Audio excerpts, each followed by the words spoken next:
bem-vindos ao Café Filosófico, um programa que reflete sobre assuntos da vida cotidiana e do mundo das ideias sob a perspectiva da filosofia e de várias áreas do conhecimento. Hoje a gente vai conversar com John Fontinelli, que ele é professor da UFRN e secretário da SBPC a nível regional, não é isso? Isso. E a gente vai falar sobre a importância da ciência para o Brasil, né? Então, como é que a gente pode começar enumerando esses aspectos da ciência que importam para a gente? Como é que...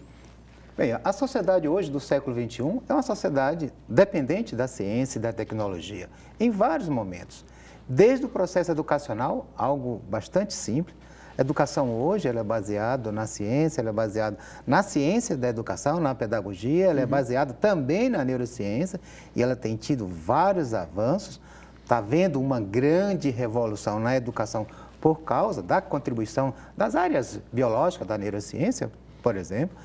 Mas também a tecnologia, hoje todos nós usamos um smartphone, um smartphone depende de física quântica, de fisicoquímica, da teoria da relatividade de Albert Einstein, e que nesta semana, do dia 13 e 14 de maio, a gente tem a comemoração dos 100 anos das observações em Sobral, no Ceará, que comprovaram a teoria da relatividade geral do Albert Einstein. Que esse é um marco da história da ciência que tem a ver com o Brasil. Mas o celular depende da teoria, senão ele não funciona de uma forma eficiente. A outra coisa importante para a ciência. Veja que hoje no mundo, a Organização Mundial de Saúde, ela está dizendo que um dos grandes desafios é vencer um movimento que existe em nível mundial, anti-vacinas. É um antivacina. Então, a gente eliminou varíola. No Brasil, nós eliminamos a poli, reduzimos drasticamente o sarampo e isto está voltando. E, em parte, porque há um movimento anti-ciência. Então, nós precisamos, inclusive, não só para o desenvolvimento tecnológico, mas, inclusive, para a mudança do comportamento da sociedade, tanto na sua saúde, no seu processo educacional e nas interações entre as pessoas. Eu acho que existe, por exemplo, talvez como parte desse processo de subversão da ciência, existe uma confusão no conceito, né? Tem gente que acha que ciência é um corpo de conhecimento, é um material específico, quando, na verdade, a ciência é muito mais uma metodologia, né, de buscas que leva a gente a descobrir coisas para o nosso benefício, né? Isso. E na verdade, a própria produção do conhecimento científico, se nós olharmos, por exemplo, no Brasil, hoje nós temos excelentes universidades. E o processo de ensino dentro da universidade, ele é fundamental ser feito em conjunto com o próprio desenvolvimento científico. Por quê? Primeiro, você está estimulando o desenvolvimento de algo novo, em busca do novo, em busca da mudança. Que isso, a ciência, em conjunto com as outras formas de produção de conhecimento, contribui com o avanço da sociedade. E por isso que a ciência ela é fundamental para a construção da nova sociedade, do novo homem, principalmente no século XXI. Em relação a essa coisa, a gente tem toda a importância da ciência. Agora, existe, recentemente, tem acontecido uma série de ataques à principal fonte de produção científica do Brasil, que são as universidades, né? Qual é o impacto desses ataques? O que está acontecendo? Bem, em primeiro lugar, no Brasil, como no resto do mundo, inclusive no primeiro mundo, a produção científica ela é principalmente realizada em instituições universitárias ou institutos de pesquisa. E o financiamento principal da produção científica internacional e no Brasil em especial é feita com recursos públicos. E no Brasil tem mais uma particularidade que o conhecimento científico, ou seja, a produção científica no Brasil, 95% dela é feita nas universidades públicas, que inclui algumas universidades estaduais, como as universidades do Estado de São Paulo, e o resto nas universidades federais, e também em alguns institutos federais espalhados pelo Brasil. E que esse é um dado que contraria, por exemplo, declarações que foram feitas de que a maior parte da produção é feita por instituições privadas. Né? Na verdade, isto é uma mentira, né, que está sendo dito para a sociedade. Na verdade, a produção científica brasileira, que você pode olhar em qualquer órgão, como na CAPES ou no CNPq, que estão disponíveis, não são precisa órgãos acreditar do na governo, gente, né? Não é informação do cientista, é uma informação do próprio governo. Né? CAPES e CNPq estão lá os dados mostrando quem são os pesquisadores, quem é que está recebendo financiamento, quem é que está produzindo e quem é que está publicando, inclusive quem é que está produzindo patente no Brasil, ou seja, na área tecnológica, né, é o serviço, né, público, são as universidades públicas. Certo. E como é que se encaminham as coisas diante dos cortes feitos? Bem, aí nós tivemos dois tipos de cortes. Um deles, no Ministério da Ciência e Tecnologia, nós já tivemos um problema grave, né, há alguns anos atrás, quando o Ministério da Ciência e Tecnologia foi incorporado ao Ministério, né, das Comunicações, o que significa que a verba que existia, que antes era para a ciência, hoje é para a ciência e para a comunicação. Então, parte da verba que era aplicada em ciência, hoje está indo para uma empresa, uma estatal, que são os Correios. Este é um problema, porque reduz, né, o recurso para a ciência e para a tecnologia. E, além disso, né, ter tido um congelamento do orçamento de 2019 no Ministério da Ciência e Tecnologia comparado, né, com o de 2018, ocorreu um corte de 40%. Embora o governo tenha liberado 300 milhões para o Ministério da Ciência e Tecnologia, isto só resolve, né, o problema de um grande projeto brasileiro, que é o projeto, né, do Laboratório de Luz Cicotron Nacional, que é um projeto especial, que tem aplicação na indústria, claro, porque é um laboratório de pesquisa de alta ponta, né, para análise de materiais, mas não vai permitir com que o CNPq vá continuar pagando as bolsas de pós-graduação, a bolsa dos pesquisadores e os projetos em andamento a partir, né, do mês de setembro. E o problema mais grave ainda foi, né, o corte que ocorreu no orçamento das universidades federais.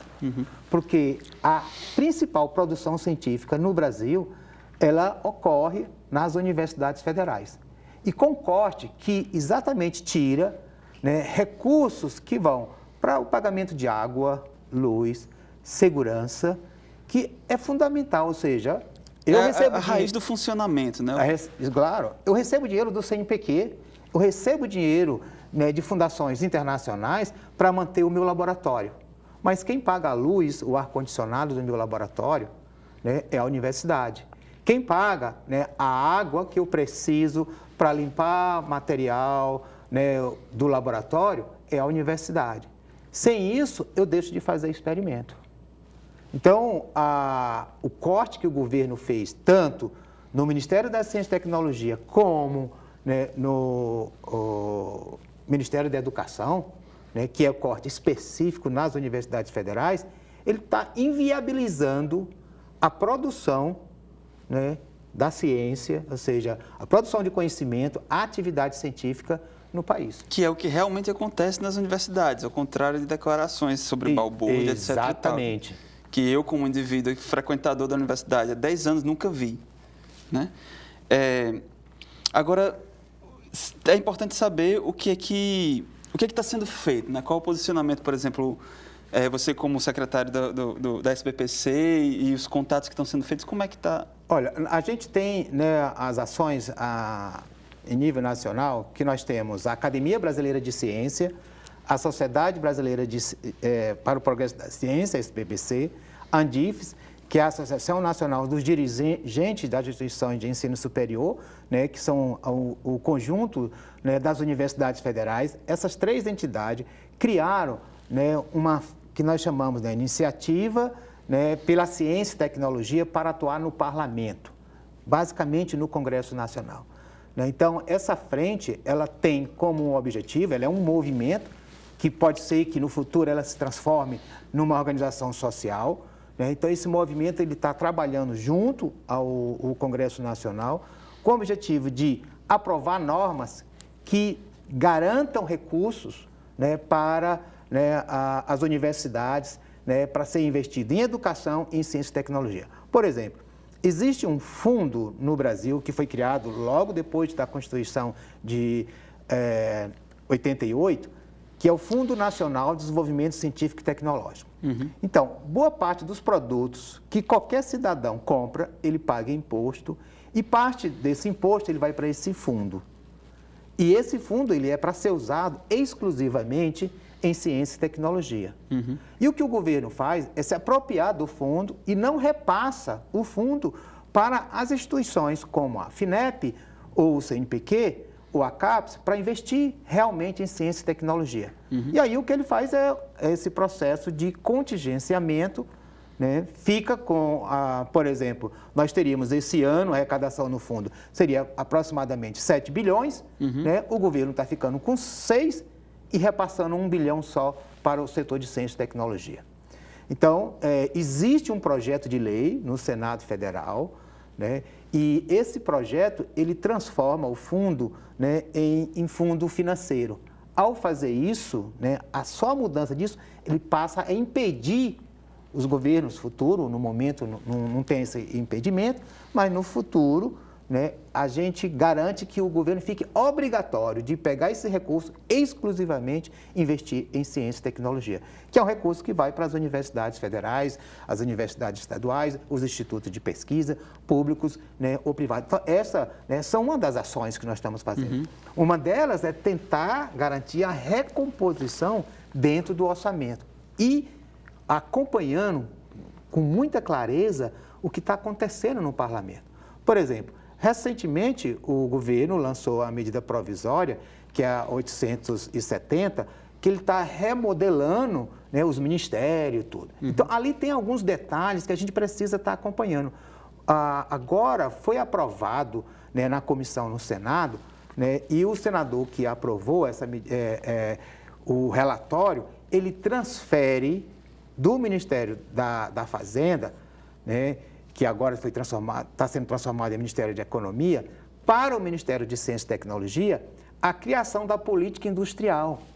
E não cabe ao Ministério da Ciência e Tecnologia, né, estar gerindo a política industrial do país. Então, nessa aprovação, só na comissão, não ainda no plenário, né, não é uma aprovação definitiva, né, e que o relator, né, colocou que era transferia, né, do Ministério da Fazenda para o Ministério da Ciência e Tecnologia fazer a política industrial. E isso não cabe, né, ao Ministério da Ciência e Tecnologia. Então, essa iniciativa, né, pela ciência e tecnologia no parlamento, nós já conversamos com o relator percebeu o erro dele e disse, olha, realmente, né, foi um equívoco, isso tem que voltar atrás, então ele está disponível a voltar atrás nessa posição. Nós sabemos que essa medida provisória não vai ser votada agora, né, no plenário, né, do Senado, porque tem outras medidas provisórias mais urgentes, estão na frente. Pode ser até que essa medida provisória ela seja caducada e o governo tenha que emitir uma nova medida provisória em relação, né, à reestruturação, né, do Poder Executivo. Então, essas ações, né, no Congresso Nacional que são hoje, nesse momento, né, importantes. Então, isso, né, a Academia Brasileira de Ciência, a SPPC e a Andifes está diretamente, né, diariamente dentro do Congresso Nacional no sentido de fazer essas modificações, esses ganhos. Além disso, é claro, dentro do governo federal, onde há abertura, como, né, no Ministério da Ciência e Tecnologia, o ministro, né, Marcos Pontes, há uma semana atrás, ele recebeu, né, a comunidade científica, né, um dia inteiro, né, teve uma discussão bastante interessante, nós apresentamos, né, a nossa pauta, o ministro, né, ficou de defender essa pauta, inclusive o ministro foi ao Congresso Nacional para discutir a questão do corte na ciência e tecnologia e na educação, e o ministro defendeu, né, que os recursos sejam, né, repassados integralmente, tanto, né, para o Ministério da Ciência e Tecnologia, como para as universidades. Esta é uma das ações. A outra ação, né, é a ação da mobilização da sociedade. A gente precisa, né, conversar com a sociedade, a gente precisa mostrar para a sociedade que a ciência é importante e tanto nós, como a sociedade como um todo, deve mostrar para o governo e para o Congresso Nacional, né, que a população brasileira, a sociedade brasileira, quer sim que seja cumprido a Constituição, quer sim que o Brasil tenha um futuro, que o governo federal invista, né, na educação, nas universidades e em ciência e tecnologia. Né? Por isso que a gente está, né, envolvido diretamente em todos os movimentos, né, de atos nacionais, de marcha pela ciência, marcha pela educação, que estão acontecendo e vão acontecer, né, pelo Brasil, né, que o funcionamento das instituições de ensino superior, ou seja, das universidades brasileiras, é fundamental para, né, que o Brasil se desenvolva. Eu tive curiosidade agora a gente fazer uma reflexão, não sei se você talvez já tenha feito isso, mas, por exemplo, para se ter uma ideia da dimensão do que isso representa, em pensar como é que seria um país onde o investimento na ciência é nulo, né?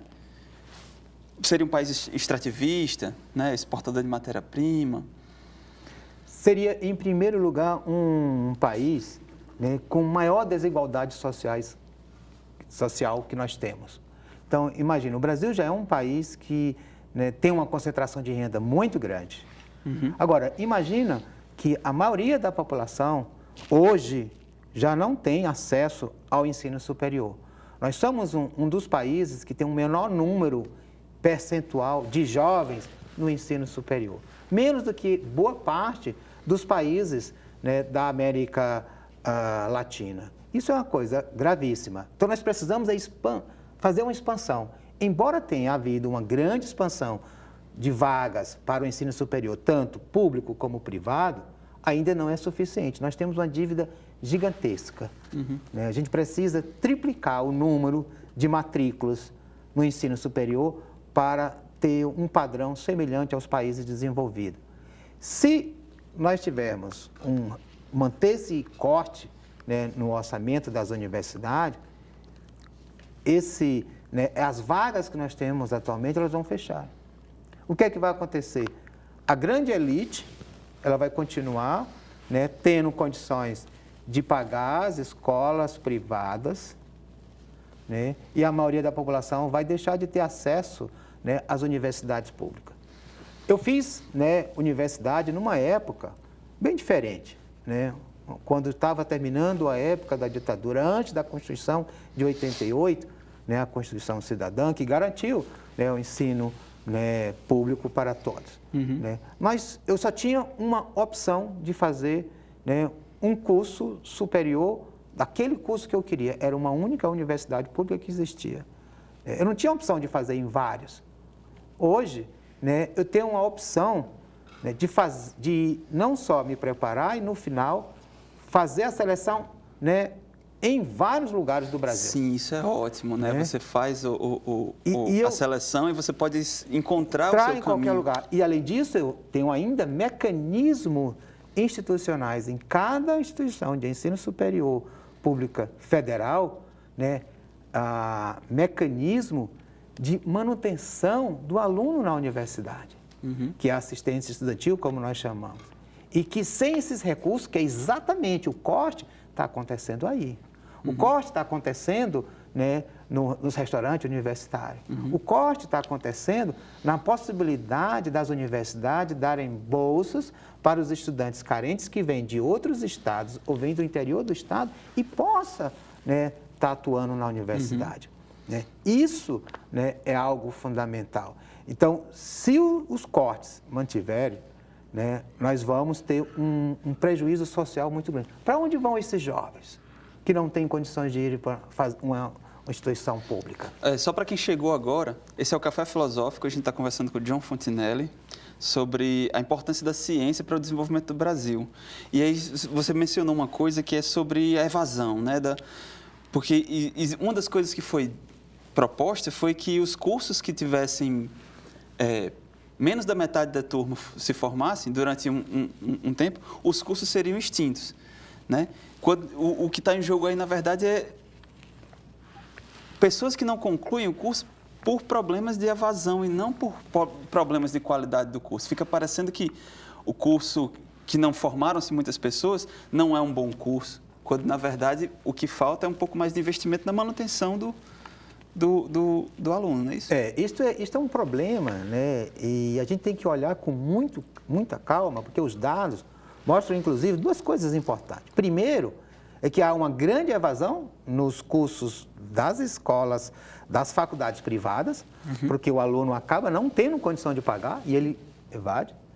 Então, muitas das escolas privadas começam, né, no início, né, 500 alunos e termina 50 alunos. Na verdade, o projeto, né, em termos, inclusive, do financeiro da escola, já tem essa lógica, né, de começar com muito e reduzir, porque ele já sabe que o mercado funciona assim. Por outro lado, né, nos cursos, né, das federais, nas instituições públicas, a gente já tem que olhar com outra, né, lente. Por quê? Vejamos, se essa norma de 50% não funciona, não formar 50% fechar, nós vamos fechar todos os cursos de física, né, de bacharelado em física do Brasil. O Brasil, ele é um dos países que tem os melhores físicos do mundo, né? Tem físico do Brasil em toda grande instituição. Hoje, a Academia Brasileira de Ciência, né, é um físico. O presidente da Sociedade Brasileira, né, para o Progresso da Ciência é um físico. Nós temos físicos brasileiros espalhados pelo mundo inteiro. Isso não significa que os nossos cursos de física têm baixa qualidade. Não. Pelo contrário. Né? Né? Pelo contrário. Né? Então, é uma lógica, né, de que quem está fora, né, quer fazer perversamente contra a universidade e dizer, né, que aqui não se produz. Produz, sim, bons físicos. A gente pode olhar, né, a qualidade do nosso curso de física daqui.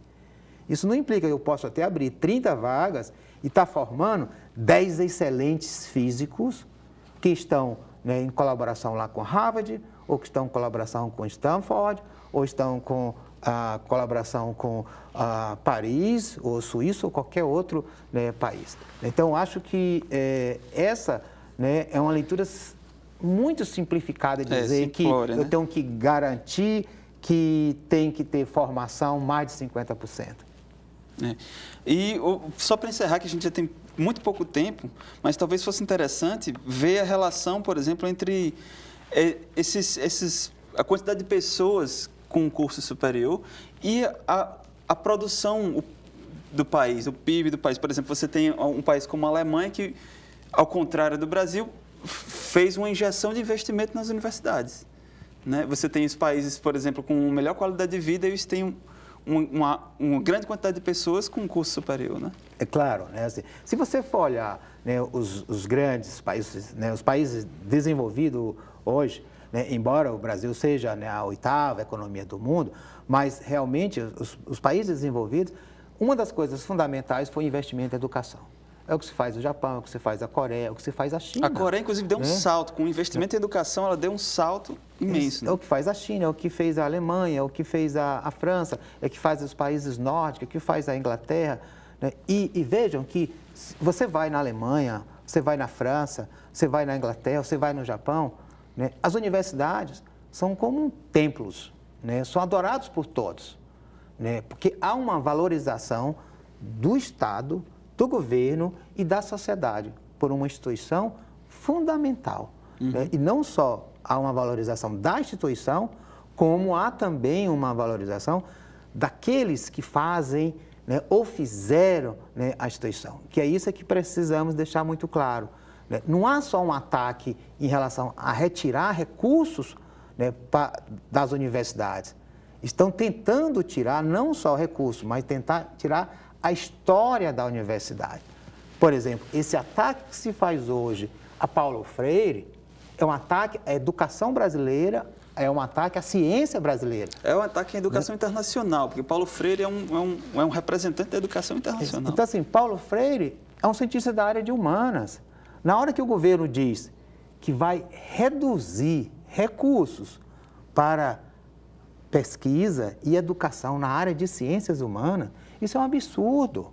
É fundamental, né? O país se desenvolve com tecnologia, mas ele se desenvolve também com as relações sociais, com a política, né? Com processos de democracia, com as interações de trabalho, né? E da sociedade como um todo. E quem é que traz essas informações? Quem é que estuda isso e quem é que contribui para o avanço da sociedade? São os cientistas da área das ciências humanas, que é fundamental para qualquer país. Muito obrigado pela sua participação. Nosso tempo, infelizmente, acabou. Tem várias coisas que eu acho que podiam ser discutidas, mas a gente vai discutindo essas coisas, né? Muito obrigado, João Fonthiel. Esse foi o Café Filosófico, certo? Que é um projeto de extensão vinculado ao Grupo de Estudos de Metafísica e Tradição da UFRN, em parceria com a TVU e com a Rádio Universitária. Quem quiser acompanhar o nosso canal no YouTube é Café Filosófico TVU. E no Facebook a gente está como Café Filosófico UFRN.